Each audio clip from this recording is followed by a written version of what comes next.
a toda a espiritualidade amiga aqui presente, das mais diferentes denominações religiosas. Agradecemos a toda a estrutura material e espiritual dessa casa, a todos os seus trabalhadores encarnados e desencarnados, pela oportunidade desta existência, de estarmos buscando entender um pouquinho mais sobre as leis maiores, as leis de Deus, leis essas que foram idealizadas para o nosso crescimento, para a nossa evolução.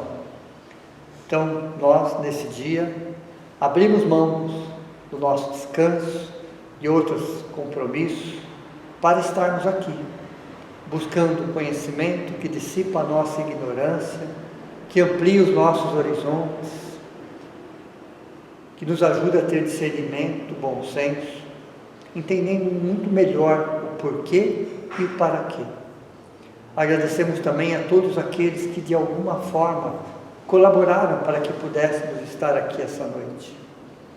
Aos nossos avós, aos nossos pais, aos nossos tios, a todos aqueles espíritos que fizeram e fazem parte da nossa família, o nosso muito obrigado a cada um deles. A todos os nossos amigos, companheiros, que de alguma forma nos incentivaram.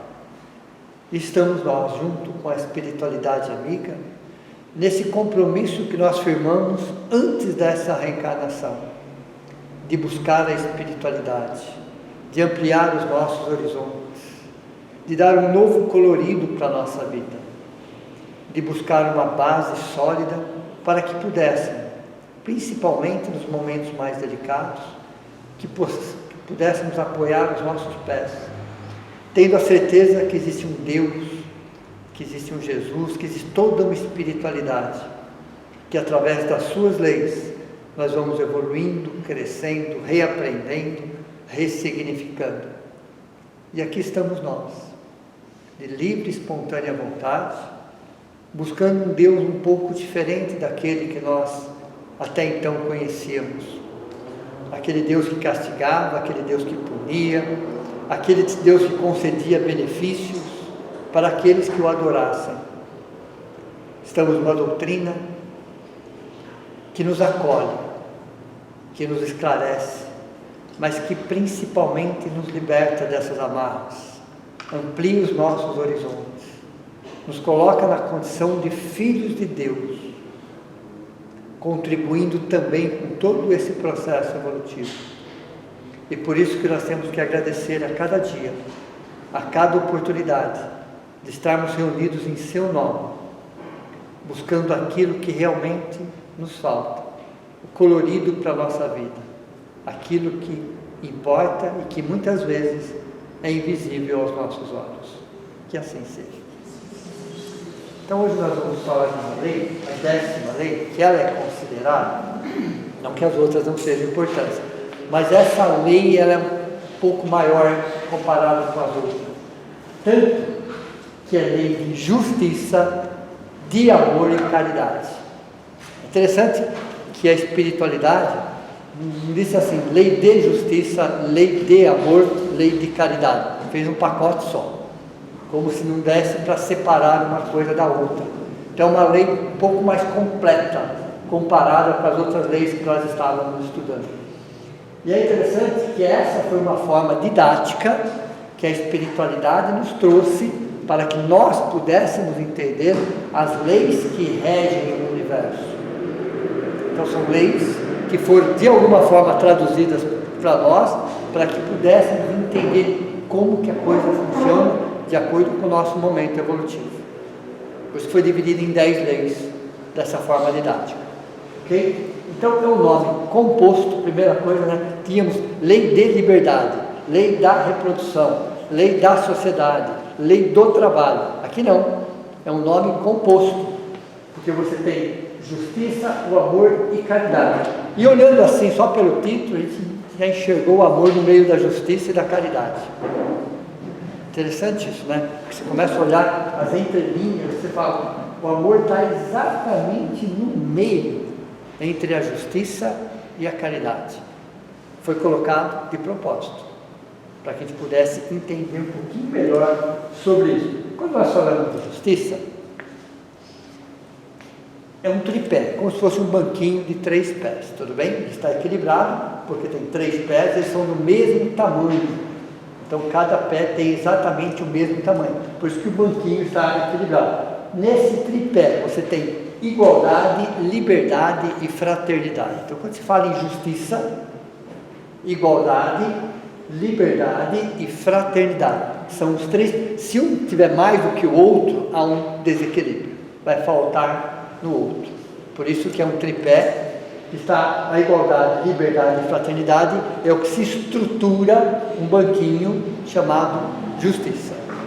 Então, para a gente pensar em justiça, temos que pensar necessariamente na igualdade, liberdade e fraternidade. Quando falamos em caridade, também a caridade, ela está assentada num banquinho com 3 pés. A caridade também, como nos ensinou Jesus. Então, a caridade, benevolência, indulgência e perdão. Então, quando se fala em caridade, nós pensamos em um banquinho também, 3 pés, equilibrado, mesmo tamanho, onde você tem a benevolência, a indulgência e o perdão. Então, é interessante, né? A justiça está aqui, em cima de um banquinho, a caridade está aqui, baseada num banquinho também, e no meio, ligando as duas coisas, como se fosse braços, o amor, que não está baseado num banquinho de 3 pés, porque tanto a justiça quanto a caridade são braços do amor, o braço esquerdo e o braço direito. E aí, quando se fala na justiça, tem uma questão do Livro dos Espíritos aqui, 873, que eu queria ler para vocês. Diz o seguinte: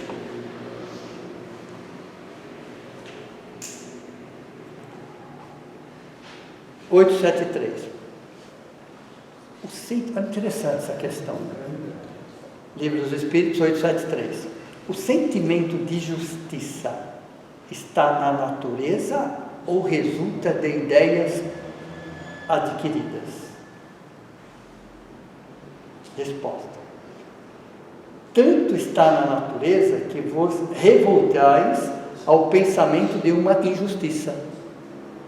O progresso moral desenvolve, sem dúvida, esse sentimento, mas não o dá. Deus o colocou no coração do homem. Eis porque encontrareis frequentemente, entre os homens mais simples e primitivos, noções mais exatas de justiça do que entre os que têm muito a saber.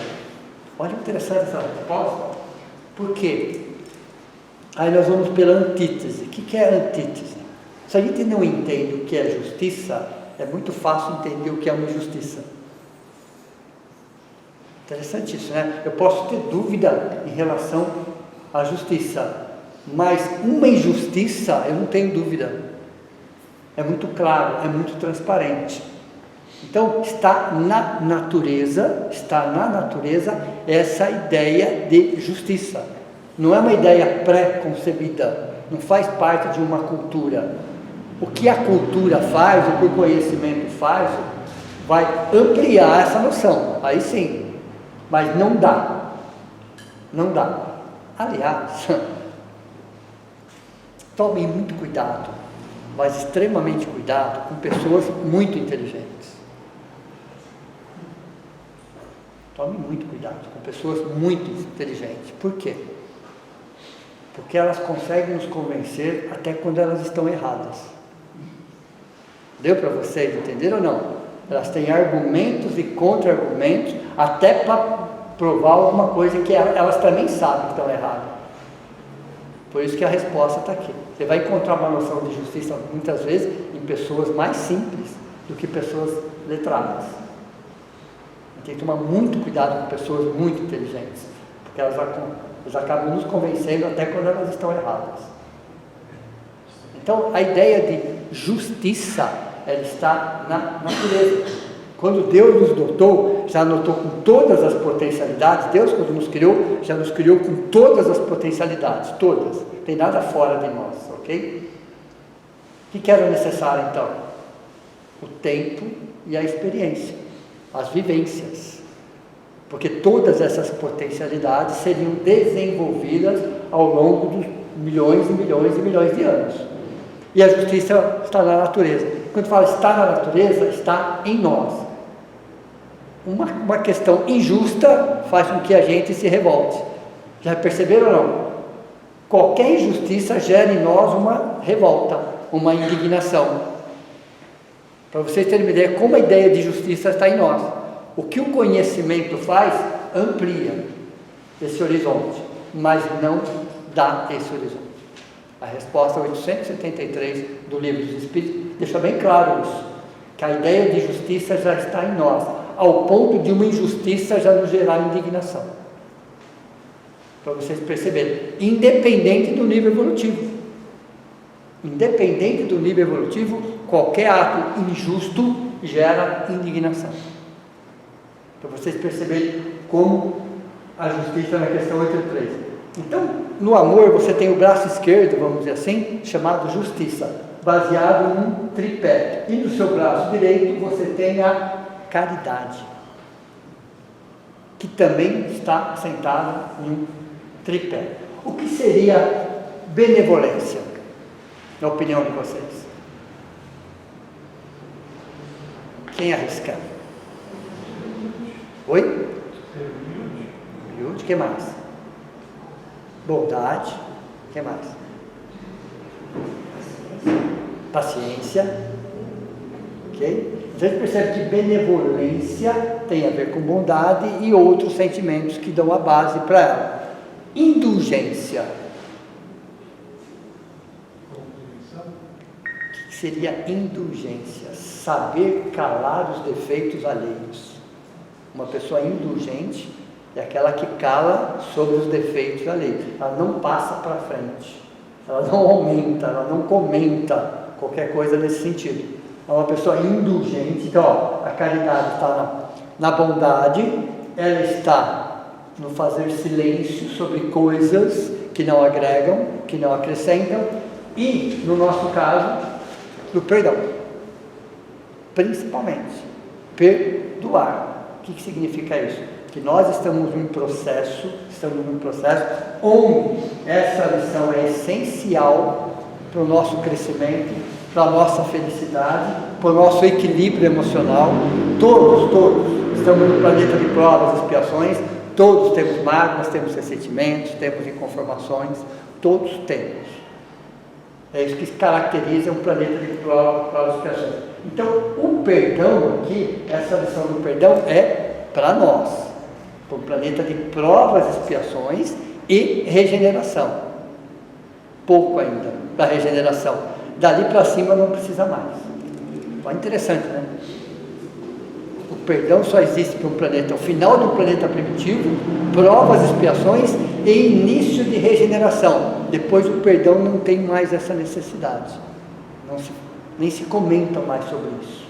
Porque a espiritualidade dali para cima já tem um nível de conhecimento, de espiritualidade, de amor, que consegue enxergar além das aparências. Não se ilude. Então o perdão é para nós, para a nossa lição. A lição nossa não é uma lição angelical, é uma lição humana. O perdão é um sentimento humano, não é angelical. Tudo bem? Por mais que as religiões falem, nós aprendemos dessa forma também, nós vamos entender que para perdoar necessariamente eu preciso me sentir ofendido. Pode falar. De Jesus, quando na cruz, ele fala aqui que a primeira pedra, ali era indulgência.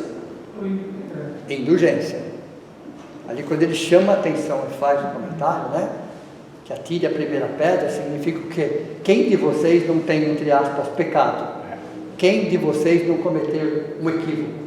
E é interessante que nessa cena, quem foi que saiu na frente? Os mais velhos. Por quê? Porque tinha mais. Assim?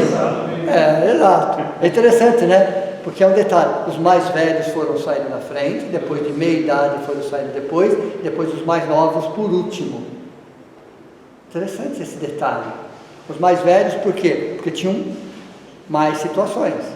Os mais novos também tinham, mas não era tanto. Os mais novos também tinham. Então, atire a primeira pedra quem não tiver sem pecado. Estava falando exatamente da indulgência.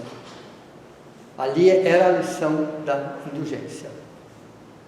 O próprio Jesus na cruz, quando fala do perdão, ele estava mostrando para nós a necessidade do perdão. Para nós, Pai, perdoa-nos, mostrando para nós a necessidade do perdão, ok? Nós vamos perceber, quando estudamos um pouquinho sobre o perdão, que o perdão, além de ser uma atitude humana, faz parte do nosso momento evolutivo, do nosso crescimento como ser humano. Perdoar, pessoal, não é esquecer, é ressignificar.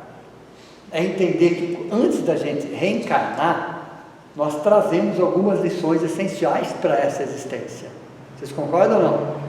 Lições essas que não cabem na palma de uma mão. As lições que nós trazemos para essa existência não cabem na palma de uma mão, ok? São poucas. Outras ficam por nossa conta do aqui e agora. Então você tem o futuro prescritível, lembram disso? Você tem o futuro casual.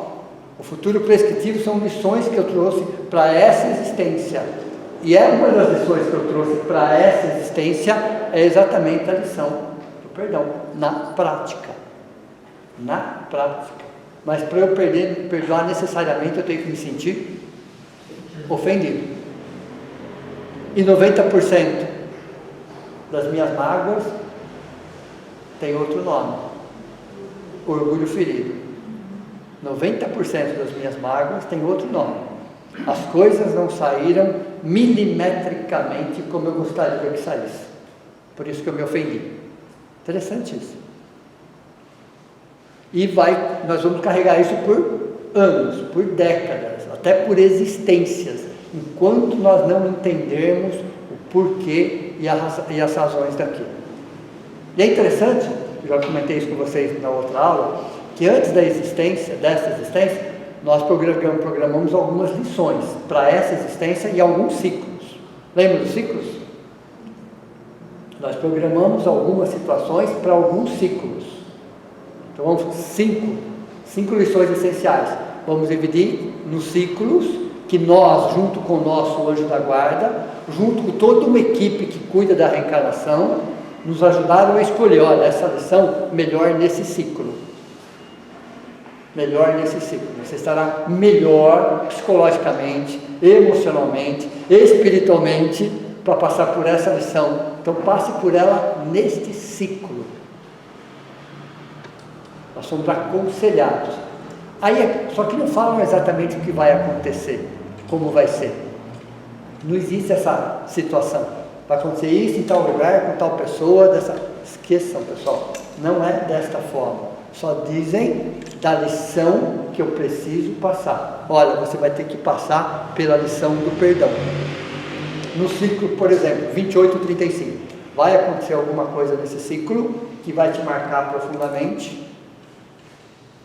Um trauma, uma desilusão, uma decepção. Vai doer, vai machucar, vai sangrar. Aí você vai buscar ajuda. Veja, então não é exatamente aquela pessoa naquele lugar, daquele jeito, mas a lição essencial que você trouxe. E vocês sabem como funciona isso dentro da gente ou não? Então vamos lá.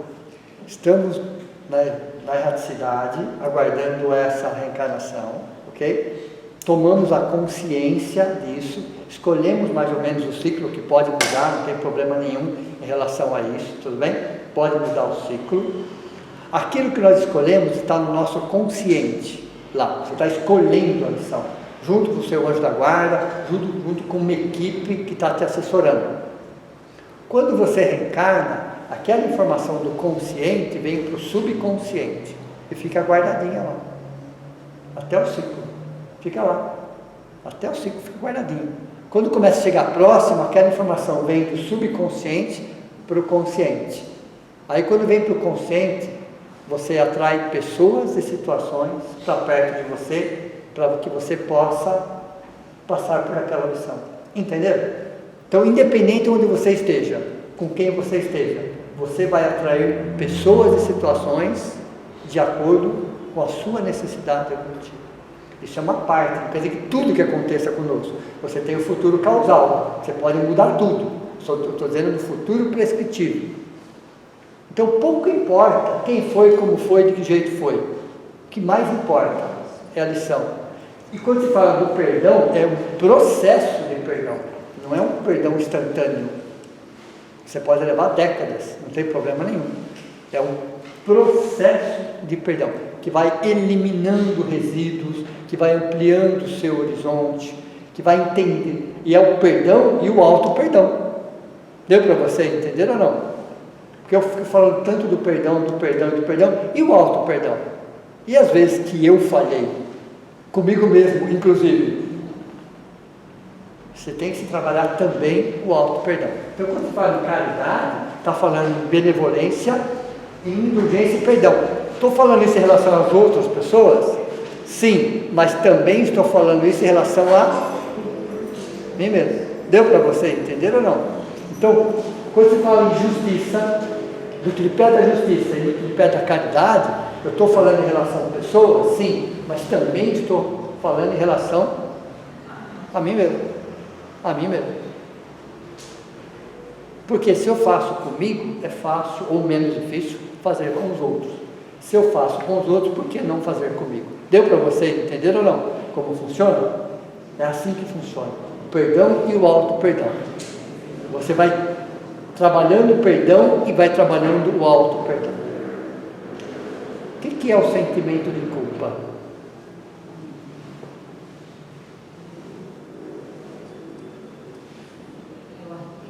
Como diz Joana de Ângeles,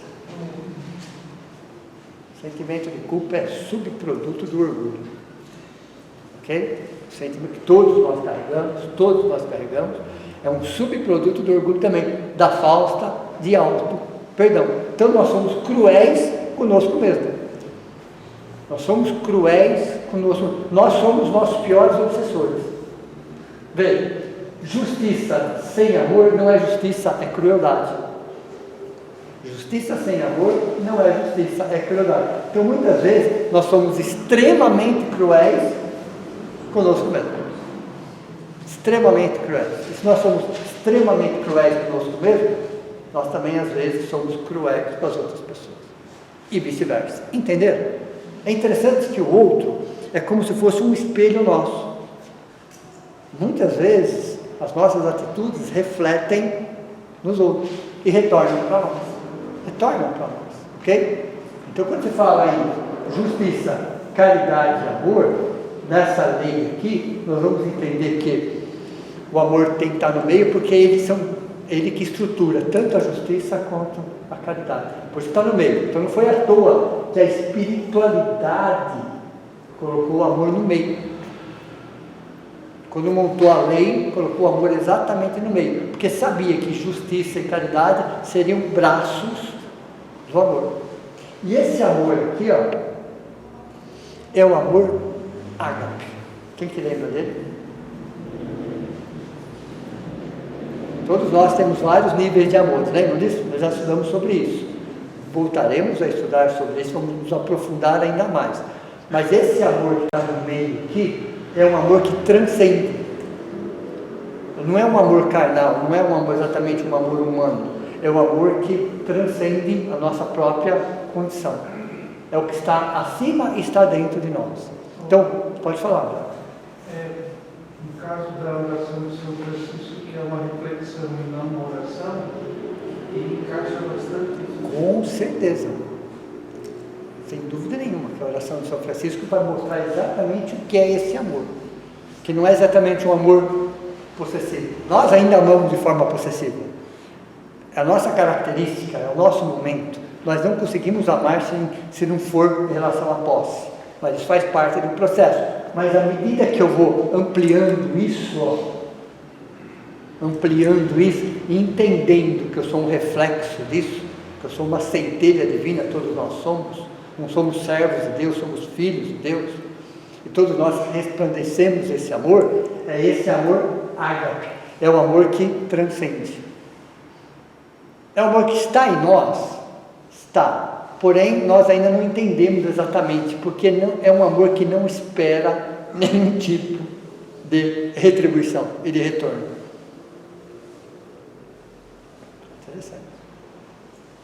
Interessante, porque nós temos esse amor dentro de nós. Em alguns momentos da nossa existência, nós, de alguma forma, colocamos esse amor para fora.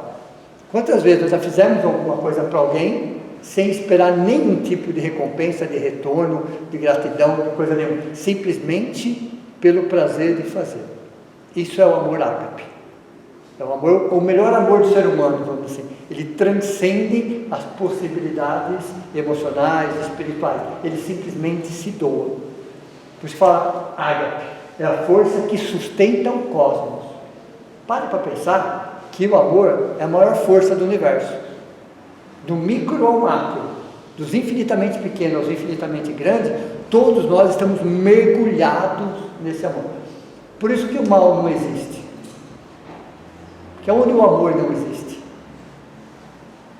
Existe a ausência do bem? Também não existe a ausência do bem. Existe a ignorância do bem. Deu para vocês entender ou não? Existe a ignorância sim, mas a ausência não. Porque aonde o amor não está? Aonde Deus não está? É como se nós estivéssemos mergulhados num grande oceano. Imagine alguma coisa nesse sentido, ok? Quem desconhece a existência do oceano são os peixes. Olha interessante, os peixes nem imaginam que o oceano existe. Fazendo uma analogia para nós somos como peixes no oceano. Nós estamos mergulhados no oceano, não temos ideia desse oceano que nós estamos mergulhados. Deu para vocês entenderem ou não? Assim como os peixes ignoram a existência do oceano, nós ignoramos a existência desse mar que nós estamos mergulhados dele. Nesse mar, a essência desse mar é o amor de Deus. É interessante isso. Do micro ao macro, todos os seres estamos mergulhados. Todos. Ok? Veja. Amar a Deus sobre todas as coisas e ao próximo como a ti mesmo. Quem disse essa frase foi Jesus.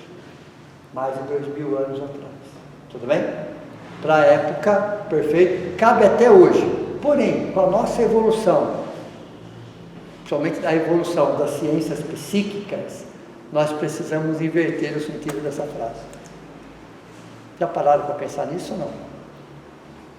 Na época, 2000 anos atrás, era uma situação. Hoje, com o avanço das ciências psíquicas, nós temos que pegar essa frase e inverter o sentido dela. Como ficaria? Primeiro, amar a si mesmo, ok? Então, o seu trabalho, o amor a si mesmo, naquela época não tinha como colocar isso, tudo bem? Tanto que foi tão distorcida essa frase, quantos milhões de pessoas mataram em nome de Deus? Não tinha que amar a Deus sobre todas as coisas? As pessoas atropelaram tudo para atender essa frase ao pé da letra. Então, amar a Deus sobre todas as coisas, e quantos morreram em nome de Deus? Quantos? Então hoje, com a evolução das ciências psíquicas, nós temos que primeiro aprender a amar a nós mesmos. Aprendendo a amar a nós mesmos, auto-amor, ok? E que estação do ano mesmo é o auto-amor?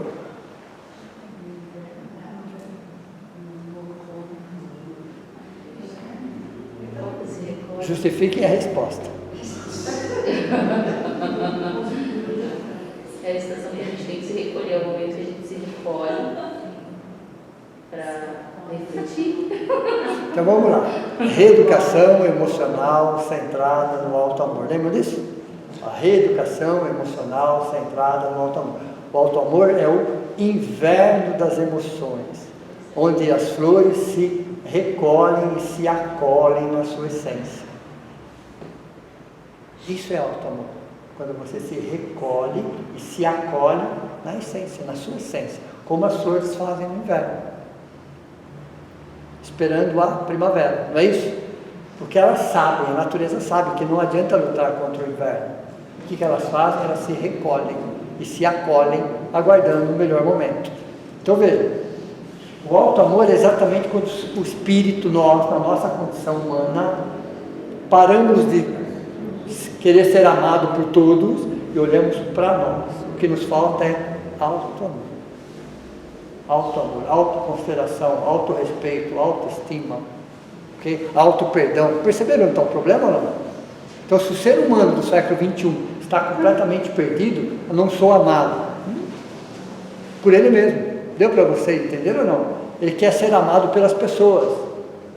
Ele esquece que é ele que tem que se auto-amar. O resto é consequência. Então a frase tem que inverter o sentido. O auto-amor, aí sim, eu vejo o meu próximo como a mim mesmo. Aí sim, vem Deus. Perceberam ou não? Eu não estou diminuindo Deus, não é isso. Mas Deus nessa frase ficou muito longe. Muito, muito, muito longe. Quando você inverte, a frase faz sentido, porque você se auto-amando, você passa a amar o próximo. Aí tem uma frase que eu passei para vocês assim, há muitos anos atrás, que diz assim, procurei, Senhor meu Deus, e não encontrei. Procurei o meu próximo e também não encontrei. vamos lá. Vamos reconstruir a frase. Faz tantos anos, né? Procurei mim mesmo, é o próximo. Vamos lá. Nós vamos reconstruir essa frase. Está aí dentro, pessoal. Vamos tirar essa frase dentro de vocês aí. Ok? Pois não, fica à vontade. Vamos lá. Procurei o Senhor meu Deus e não encontrei. O próximo encontrei os dois. Estamos juntos. Vamos lá. Vou tirar essa frase de vocês, pessoal. Ó, procurei o Senhor meu Deus e não encontrei. Procurei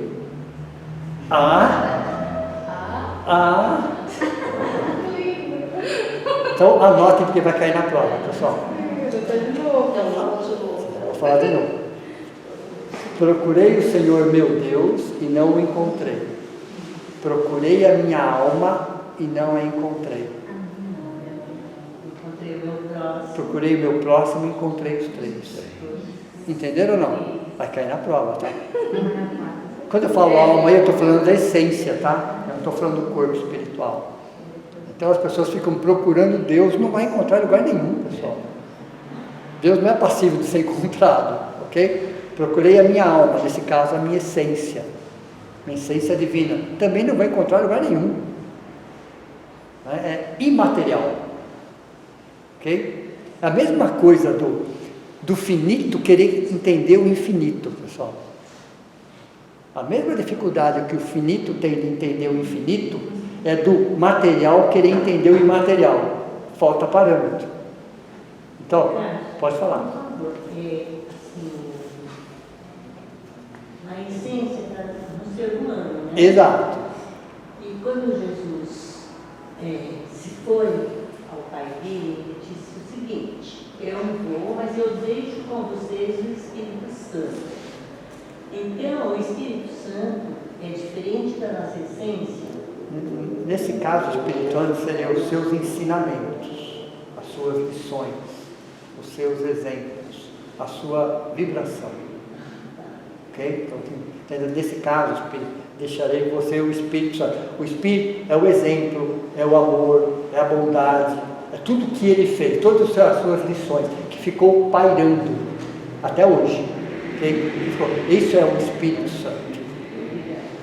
A Trindade, dentro da doutrina espírita, né? A Trindade, como nós conhecíamos, isso não é uma crítica, pessoal, tudo bem? Então, Pai, Filho e Espírito Santo, não é isso? Nós aprendemos dessa forma, tá? Não é uma crítica. A doutrina espírita fala assim, o mesmo triângulo, tá? Porque é um triângulo, tudo bem? Então, imagine um triângulo, isósceles, igualzinho, todos os ângulos são iguais. Aqui no extremo é Deus, aqui eu tenho matéria, Deus, Espírito e matéria. A Trindade universal é a questão do livro dos Espíritos 23, é Deus, Espírito e matéria. Isso de forma didática, porque nunca estão separados, tudo bem? Só para a gente estudar de forma didática, aí 3 essências diferentes, são diferentes, mas nunca estão separadas. Deus, Espírito e matéria. Então, para a doutrina espírita, a trindade universal é Deus, Espírito e matéria. Tudo bem? E para que serve toda a matéria disseminada no universo mesmo? Que não chega a 5%? Só. Então, toda a matéria do universo se resume em 5%, tá? 95% do universo é vazio. Esse 5% de matéria é para servir de morada para o espírito, para ele poder evoluir sobre todos os aspectos. Entenderam então por que essa frase está invertida no século XXI? Qual é o maior problema do século XXI em relação a 8,5 bilhões de habitantes? Pelo menos a maior parte deles. O que lhe falta? Falta religião? Não, pessoal. Todo dia nasce uma religião nova. Então o que está faltando então? Alto amor. Deu para vocês entenderam ou não?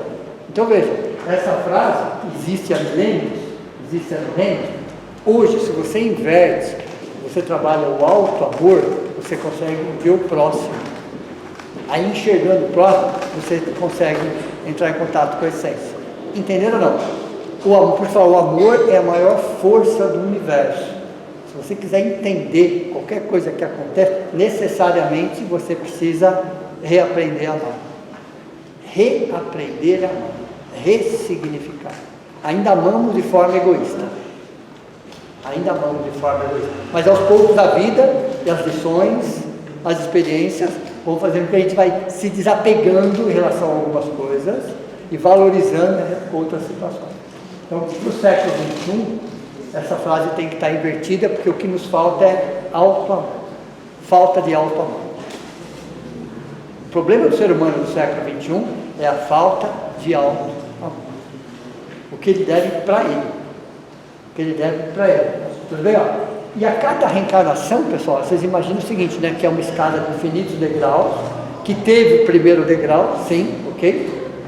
Mas que não tem fim. Essa escada não tem fim, nunca. Cada reencarnação subimos um degrau. Não existe a menor possibilidade de você descer o degrau.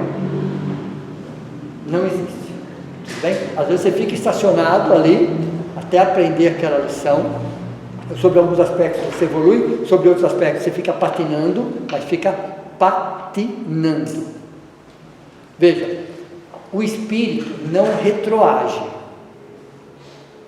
Ele não volta. Mas ele pode entrar no processo de degradação. Como assim? Olha, ele não retroage porque ele não retorna, tudo bem? A evolução sempre sobe. O que seria um processo de degradação? Oi? O void que você falou? Exato. É uma forma que ele vai se degradando. Por exemplo, os vícios. O que vai acontecendo com os vícios? Vai degradando o ser humano, tanto fisicamente, quanto perispiritualmente, quanto emocionalmente. Quer dizer que ele está retroagindo? Não. É que aquela lição ainda não foi aprendida. Ali ele está estacionado. Às vezes ele evolui sobre outros aspectos, mas sobre aquela lição ele está estacionado. Então ele está no processo de degradação, ele não está retroagindo. É a lição que vai ficar mais difícil. Entenderam ou não? Então o processo sempre crescente. Sempre. Ok? Nunca serei o mesmo. Interessante isso. Nessa frase, nunca serei o mesmo. Isso eu posso mudar a cada dia, a cada semana, a cada mês, a cada década, a cada existência. Eu nunca serei o mesmo, mas sempre serei eu mesmo. Eu sou o único desde o início. Quando Deus criou simples e ignorantes, já era único naquele momento. Não existe ninguém. Não sei se isso é bom ou se é ruim, mas não existe ninguém no universo igual a nós. Parecidos, sim. Iguais, não. Por quê?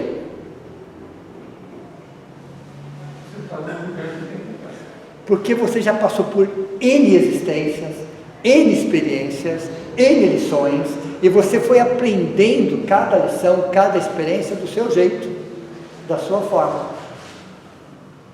Não tem ninguém igual a você. Ninguém passaram por experiências parecidas. Estamos num planeta de provas e expiações. Então, as experiências são parecidas. Mas como cada um reage frente a cada situação. Perceberam? Isso tem a ver com o quê? Com o volume de informação, de experiência, de lições já aprendidas, de lições ainda não aprendidas, que cada ser humano tem. O planeta de provas e expiações, que começa aproximadamente 4.000 anos antes de Cristo, 3.000 anos depois de Cristo, olha, aí é um chutômetro, mas já tivemos umas 50 reencarnações nesse período, média, tá? Uns mais, outros menos, mas média dos últimos 7.000 anos, já reencarnamos pelo menos umas 50 vezes. Então tem pelo menos 50 subpersonalidades dentro de nós. Só neste período, fora períodos anteriores.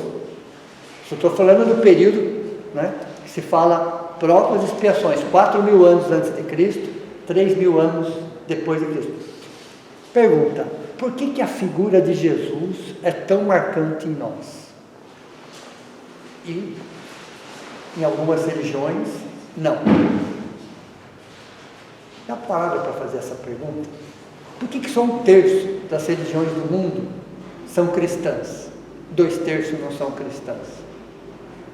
Se o Cristo é o governador do planeta Terra.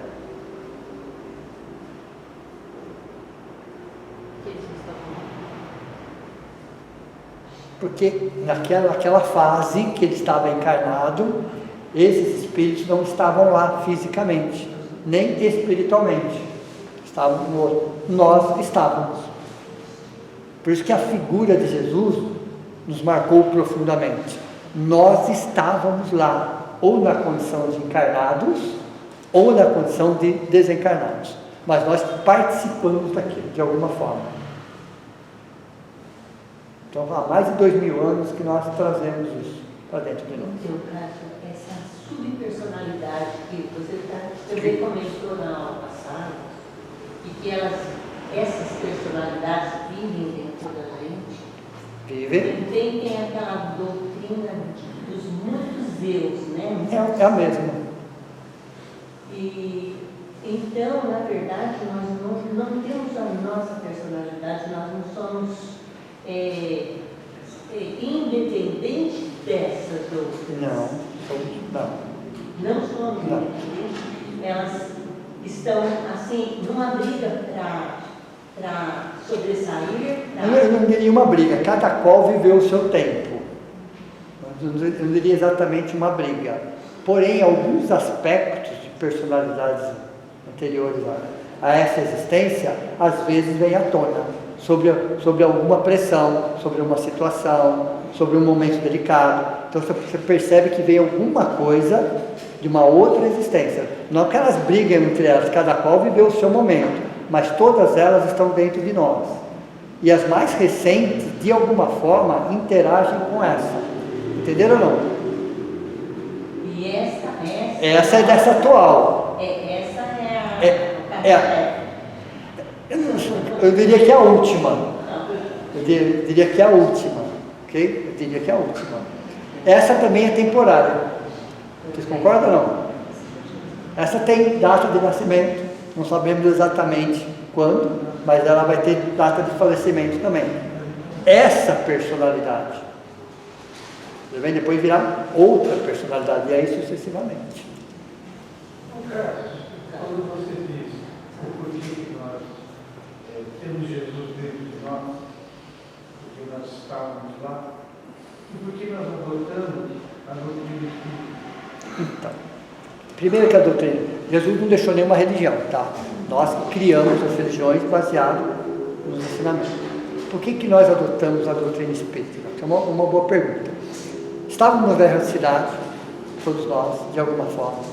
Estávamos vinculados com a espiritualidade e queríamos algo diferente do que aquilo que nós estávamos acostumados.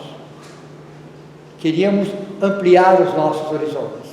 Queríamos estar mais próximos da filosofia, da ciência, da religião, das artes. É como se nós fechássemos um pacote só. não separássemos mais as coisas. Então foi uma necessidade nossa de buscar uma doutrina que tivesse o seu cunho espiritual, sim, mas que tivesse assentada em bases filosóficas e científicas. Na semana passada eu fiz uma pergunta para vocês, baseado nisso. Já, se você não estava aqui, você pode não responder. A doutrina espírita é uma filosofia científica ou é uma ciência filosófica? Ciência filosófica. Justifique. Jackson, perguntar para você, o que você acha? Doutrina, já que você fez a pergunta, tá? Doutrina espírita, para você, é uma filosofia científica ou é uma ciência filosófica?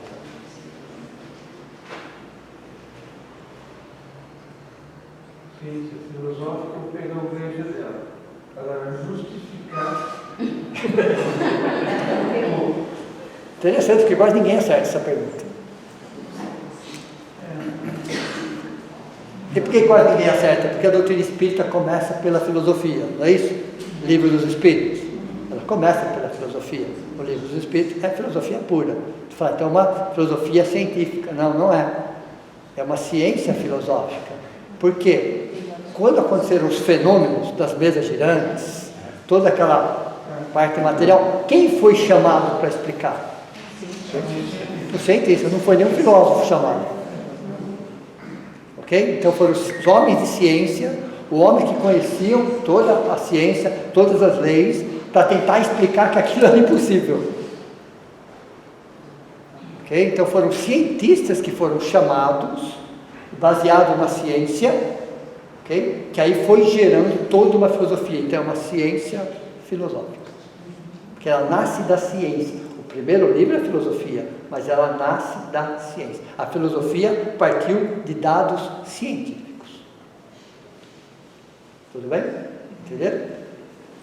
E olha, interessante, vocês ouviram falar, voltando a falar um pouco sobre justiça, Immanuel Kant, já ouviram falar dele?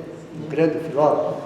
Né? Entre outras coisas, quando perguntaram para ele sobre justiça, ele traz um conceito muito interessante, que vai nos gerar muita reflexão. Porque nós ficamos indignados frente a uma injustiça, tudo bem? Ok? Mas até que ponto nós sabemos exatamente o que é uma justiça? A indignação da injustiça é natural, nós já percebemos. A questão 873 já fala sobre isso. Mas até que ponto eu posso dizer se o que eu estou fazendo, o que eu estou pensando, está dentro de um conceito de justiça? A gente reconhece a injustiça quando dói.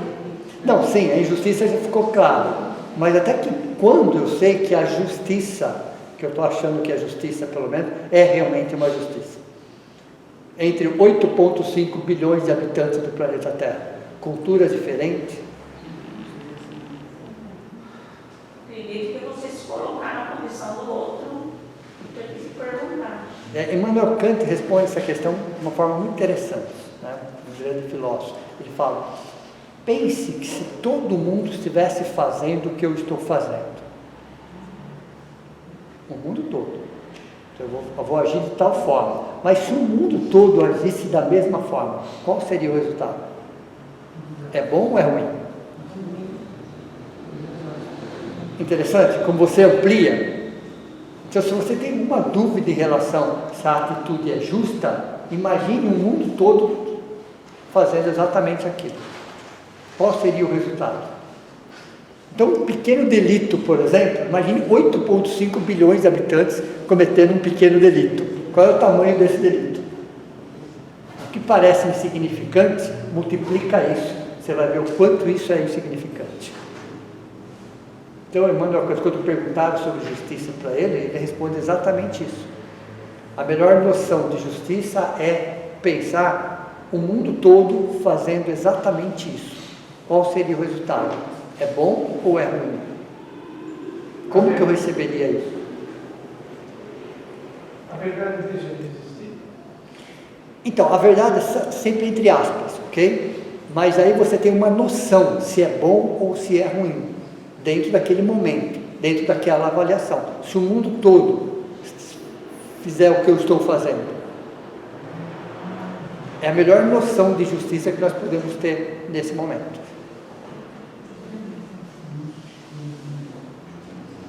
Interessante isso, né?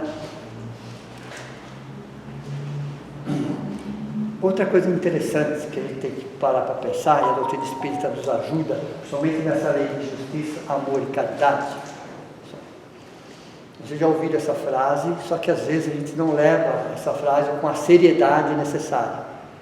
Então, o mais importante é invisível aos nossos olhos. Já ouviram isso ou não? O que realmente importa, o que faz a diferença, é invisível aos nossos olhos.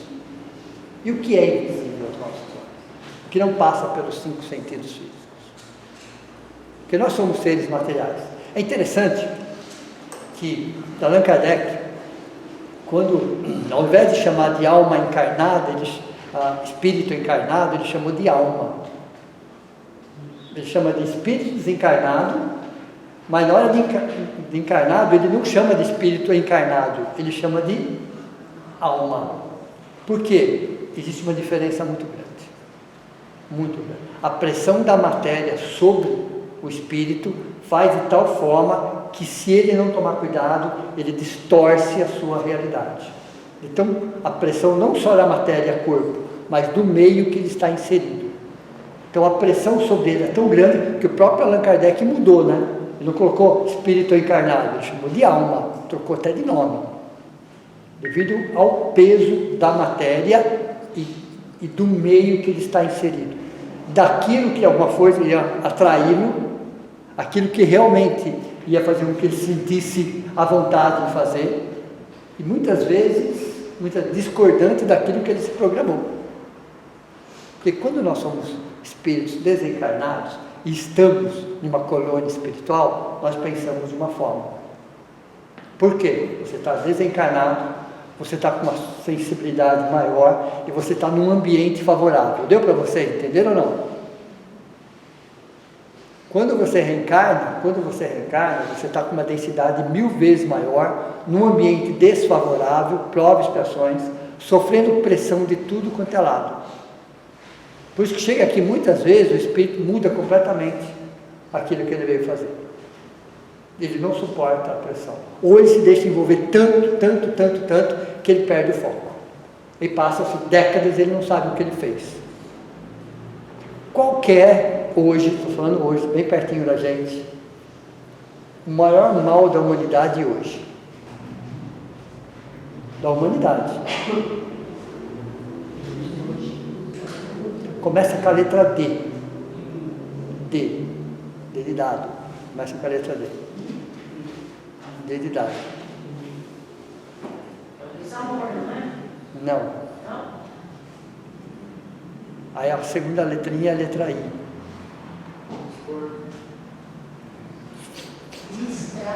Distração. Vocês concordam ou não? Perceberam como hoje, pleno século XXI, com toda a tecnologia às nossas mãos, o nível de distração das pessoas passaram no limite? As pessoas passam horas vendo nada. Repararam não? Horas, literalmente, eu não estou exagerando, tá? Vendo nada. Nada, literalmente. Depois de 6, 7 horas, o que eu olhei? Nada, não vi nada. Foram 6, 7 horas do meu tempo com nada. Para quem não sabe, pessoal, essa é a estratégia obsessiva do século XXI. Para quem não sabe, essa é a estratégia obsessiva do século XXI. Deixarem as pessoas distraídas. Deu para você entender? Do foco delas, da vida dela, dos interesses dela, da saúde dela. Perceberam ou não? Veja, olha que estratégia, entre aspas, quase que perfeita. Sem violência, sem agressão, sem nenhum tipo de coação, mantendo as pessoas distraídas delas mesmas. Distraídas delas mesmas. Veja como o mundo nos distrai. Hoje você tem distração para todos os níveis. Vocês concordam ou não? Para todos os níveis. As pessoas não precisam nem sair de casa hoje. Elas passam dias fechadas olhando uma tela. Nada. Nada. Essa é a estratégia obsessiva do século XXI. Manter as pessoas distraídas. Distraídas. Extremamente inteligente, vocês concordam ou não? Extremamente inteligente essa técnica. Porque você passa dias, passa semanas, passa meses, às vezes passa anos. Quando você olha para trás, se passaram uma década e você não sabe exatamente o que você fez com a sua vida nos últimos 10 anos. Não quer dizer que não precisamos de momento de distração. Não é isso que eu quero dizer, pessoal. Não é isso. Todos nós precisamos disso também. Ok? Mas o nível de distração hoje em dia chega a consumir 6 horas do dia da pessoa. Ou mais. Ou mais. Entenderam ou não? Consome a saúde, consome um monte de situações, amizades. Estão olhando o que exatamente? Entenderam ou não? Então quando se fala da lei do amor, de justiça, do amor e caridade, eu tenho que pensar nisso em relação a mim mesmo também. O que é justo para mim?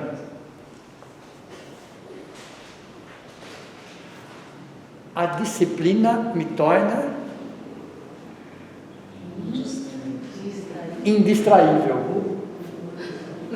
A disciplina me torna indistraível. Eu sei onde eu quero chegar. E aí eu estou dentro dessa lei de justiça, amor e caridade. Entenderam ou não? Então a disciplina está aqui dentro? Está, sem dúvida. Inquestionável isso. As pessoas disciplinadas, elas são indistraíveis. Ela tem o foco delas está exatamente aqui. E as coisas mais baratas da vida, aquilo que não tem valor, se compra com dinheiro. É interessante isso, né? É exatamente isso. Nós somos espíritos em experiências terrenas. Nós somos espíritos, essências em experiências terrenas. Nós não somos corpos em experiências espirituais. Nós somos espíritos. Vai chegar um momento, lembram da loja de departamento ou não? Lembram? Vai chegar uma hora que vamos estar perto da porta de saída.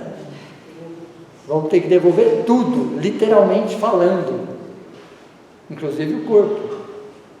Inclusive o corpo. Okay? E o que nós vamos levar? O conhecimento, o arrependimento. Um dos maiores sofrimentos de quem chega no plano espiritual, um dos maiores sofrimentos, é a ideia, é a noção, é a sensação do tempo perdido. Conversando com os espíritos sofredores, já disseram várias vezes que um dos maiores sofrimentos é a sensação do tempo perdido. Tempo perdido com o quê? Com nada. Com nada. Com distraídos. Ok? O que é um espírito completista? Completista, o próprio nome já diz, né? Então todos nós viemos com uma situação, tudo bem? Todos nós. Ó, você vai viver 85, 90 anos, que é a expectativa de vida. Você tem algumas lições, poucas, não cabem na palma de uma mão, ok? E você faz aquelas lições, de alguma forma. De um jeito ou de outro, você termina as lições. Completista é que ele completa aquilo que ele se propôs nessa equação de tempo, dentro dessas condições. E pode fazer até mais, né? E pode fazer até mais. Pode fazer até mais. Né? Crédito de ontem, mais crédito de hoje, qual é o resultado? Estava na lousa. Vamos lá então. É que o Jackson não estava aí. Eu coloquei essa fórmula matemática, viu, Jackson? Na semana passada. Tá. Então o completista é o crédito de ontem, mais o crédito de hoje é o amanhã iluminado. Por isso que ele nos dá a lei de esquecimento. Exato. Mas quando você fala em completista, Jackson, tem coisas, não vou desanimar ninguém, né? Nos aguardando para daqui 500 anos. Tem coisa nos aguardando para daqui 500 anos. Por que não vem agora? Não teríamos estrutura psicológica, emocional e espiritual. Então, isso é algumas lições nossas que estão nos aguardando, para que nós chegarmos num ponto de equilíbrio. Aí eu trago a lição. Então, às vezes o completista faz até mais. Mas são poucos os completistas. São poucos. Não que eles não existam, eles existem, claro, mas são poucos os completistas, ok? Então nós viemos com algumas lições para se desenvolver ao longo dessa equação de tempo, para que a gente possa voltar para o plano espiritual com a sensação do dever cumprido. Essa é o melhor sentimento do espírito quando chega no plano espiritual, a sensação do dever cumprido. Pelo menos boa parte daquilo que ele se propôs a fazer nesta existência. Ok? Então, a espiritualidade vem nos mostrando exatamente isso, né? Que somos espíritos, que a nossa força maior é a força do amor, que, uma vez eu comentei isso com vocês, da relação 70-30, lembram disso? Nós vemos aqui muito mais para doar do que para receber. Essa é a nossa essência. Até pouco tempo atrás nós invertíamos isso, queríamos muito mais receber do que doar. Por isso que nós nos frustramos, que nós nos decepcionamos, que nós nos magoamos, porque nós viemos com a ideia de receber muito mais do que doar. Aí a doutrina espírita fala, não, é o contrário, você vai muito mais para doar do que para receber, numa relação de 70-30. Trabalhe por essa linha de pensamento. Você vai perceber que você vai se frustrar muito menos, você vai se magoar muito menos, você vai se decepcionar muito menos, você será muito mais feliz. Não faça pelos outros, faça por você. Faça por você. Os outros é uma possibilidade de você crescer e você aprender. Então a doutrina espírita nos traz essa ideia da lei de justiça, que vem para nós também da lei de causa e efeito, que não é ação e reação. Tudo bem? Qual a diferença?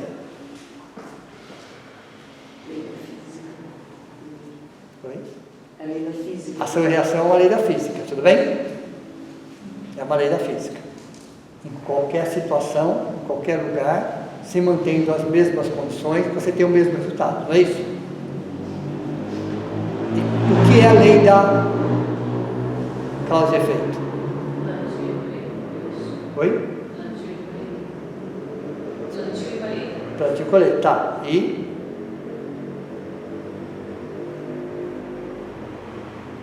A lei de causa e efeito, pessoal, é a questão 621 do Livro dos Espíritos, onde está escrito as leis de Deus, na consciência dos homens. Essa lei de causa e efeito está conosco desde o momento da criação, tudo bem? Estará conosco por toda a eternidade. Porém, ela está condicionada, adaptada, modulada ao seu momento evolutivo. Somos protegidos pela nossa ignorância. Entenderam ou não? Então nós vamos responder proporcionalmente ao nosso nível de ignorância. Por isso que as leis de Deus são perfeitas. Por isso que Deus não colocou as suas leis em nenhum planeta, nem no fundo do mar, nem dentro de uma caverna. Colocou na nossa consciência, que seria o último lugar que a gente ia procurar. Começa por aí. E mesmo ali, ela está proporcional ao seu nível de consciência. Então, a lei de causa e efeito significa, sim, você vai responder, plantio e colheita. Porém, ela está proporcional, ela está condicionada, ela está modulada ao seu momento evolutivo. O que significa isso? Que a mesma situação, mesmo delito, vamos dizer assim, ela pode ser vista de 10 formas diferentes. Vocês concordam ou não? O mesmo delito pode ser analisado de 10 formas diferentes, porque vai levar em consideração o seu coeficiente de maturidade naquele momento. Às vezes quem tem menos responsabilidade é você, às vezes tem muito responsabilidade é você, frente ao mesmo delito. Entenderam ou não? Vamos para a Indulgência. Tudo isso, para pensar que no universo, pessoal, já que a gente gosta dessa visão dualista, fatalista e simplista, o universo não é assim, nós que somos assim.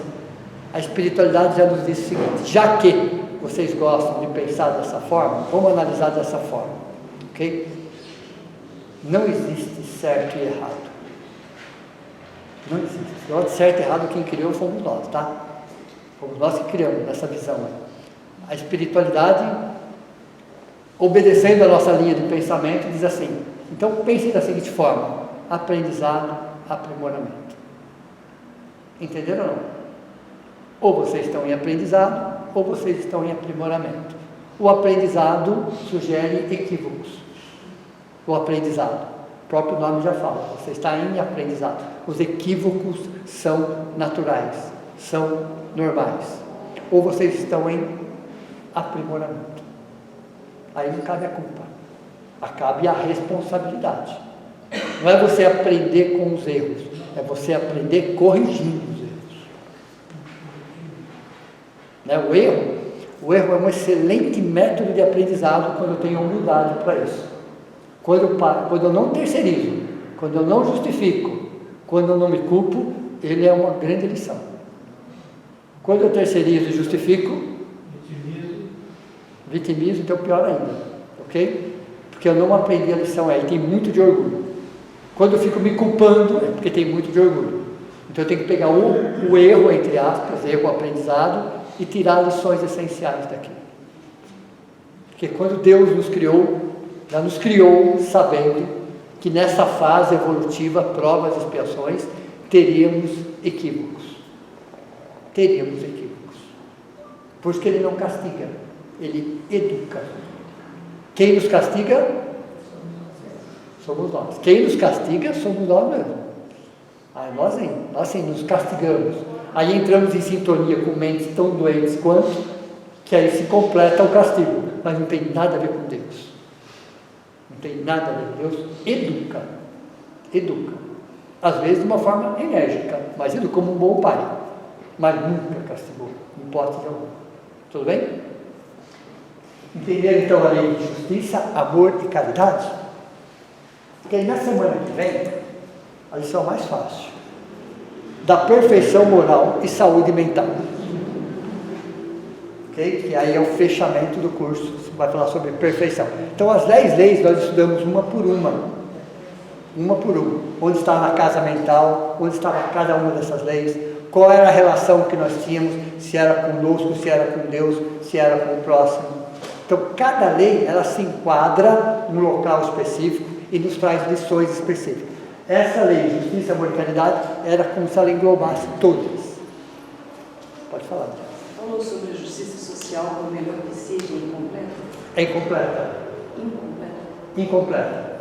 Você falou? Não. Então vai dar para falar, ok?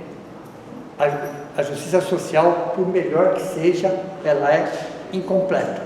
Porque nós, planeta de provas e expiações, vocês já repararam que a nossa justiça está sempre passando por ressignificações e reavaliações? Por que está acontecendo isso? Porque à medida que nós vamos evoluindo moralmente, ok? Nós vamos ampliando as leis, vamos entendendo melhor quais são as consequências dela. Então, por melhor que seja, num planeta de provas e expiações, a justiça ela é sempre incompleta. Ela sempre vai falar sobre algum aspecto. Porque tem a ver conosco. O que é a justiça? É um reflexo de todos nós. Então a justiça, por melhor que ela seja hoje, daqui 2, 3 anos ela precisa ser revista. Daqui 10 anos ela precisa ser reavaliada sobre os aspectos. Veja, ela está em constante mudança nesse sentido. E quanto mais moralizado é o ser humano, menos ele precisa de leis. Quanto mais moralizado for o ser humano, menos leis são necessárias. Quanto mais embrutecido, mais leis são necessárias. Então, as leis, de alguma forma, refletem o estado moral da sociedade. O estado moral da sociedade é um conjunto de todos nós. Por isso que fala, por melhor que seja, ela é incompleta. Ela é deficiente. Ela não é perfeita. Ela atende todos os casos? Não. Mas ela está se aprimorando a cada ano. A cada um. E quanto nós mais evoluímos moralmente, mais rápida a transformação das leis. Entenderam? Tem a ver conosco. Mas se nós temos alguma dúvida em relação à justiça, o que acontece com a injustiça dentro de nós? Questão 873 do Livro dos Espíritos. A menor situação de injustiça, já ficamos indignados. Porque isso está em nós. Então, a lei de justiça não é algo adquirido, é algo que está em nós. Nós só estamos aprimorando isso. Tudo bem? E as leis dos homens vão se modificando à medida que nós formos nos modificando. Tudo bem? Mais alguém? Uma dúvida? Então vamos fazer a prece de encerramento. Então vamos, nesse momento, agradecer ao passe espiritual que recebemos, ao abraço carinhoso do nosso anjo da guarda, espíritos familiares, a equipe de médicos, enfermeiros, socorristas, amigos, e os guardiões sempre muito presentes, a todos aqueles que de alguma forma, quando estavam encarnados, não tiveram a oportunidade de estar estudando sobre esse assunto. E agora estão perto de nós, junto de nós, nessa casa, nesse grande hospital, que acolhe a todos, que abraça, que trata, que dá oportunidade. E agradecemos a Allan Kardec, nosso codificador, pela forma que ele trouxe a espiritualidade, bom senso, discernimento, lógica, estudo, reflexão, ampliou os nossos horizontes, a todos os espíritos que o ajudaram no antes, no durante e no depois, a todos aqueles que reencarnaram depois e continuaram a sua obra, o nosso muito obrigado. E agradecemos aos nossos familiares, porque de alguma forma só estamos aqui graças a eles, e que esse sentimento de gratidão possa ser estendido a todos aqueles que convivem conosco,